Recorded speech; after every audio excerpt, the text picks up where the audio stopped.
কাটালাগা গানে নজরকাড়া অভিনেত্রী শেফালি জারিওয়ালার হঠাৎ মৃত্যুতে হতবাক তার ভক্ত অনুরাগীরা। শুক্রবার রাতে হঠাৎ অসুস্থ হয়ে পড়েন তিনি। দ্রুত হাসপাতালে নেওয়া হলেও চিকিৎসকরা তাকে মৃত ঘোষণা করেন। প্রাথমিকভাবে ধারণা করা হচ্ছিল তিনি হার্ট অ্যাটাক করেছিলেন।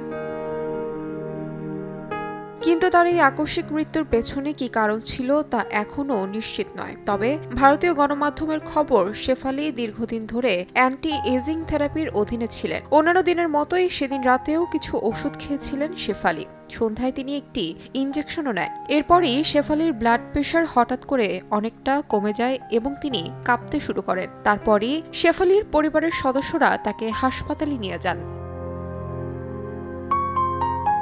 ইতিমধ্যে শেফালির বাড়িতে গিয়ে ওই সমস্ত ঔষধ ও ইনজেকশনের নমুনা সংগ্রহ করেছে ফরেনসিক বিশেষজ্ঞরা। জানা গেছে, ওই দিন বাড়িতে একটি পুজো থাকার কারণে উপোস করেছিলেন শেফালি। খালি পেটে ওষুধ খাওয়ার কারণেই কি এমন পরিস্থিতি হয়েছে, উঠছে এমন প্রশ্ন। তবে তা নিশ্চিত করার জন্য সায়েন্টিফিক রিপোর্টের জন্য অপেক্ষা করছে পুলিশ।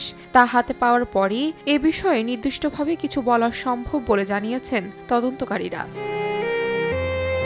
তাহমিনা তন্নি, সময় সংবাদ।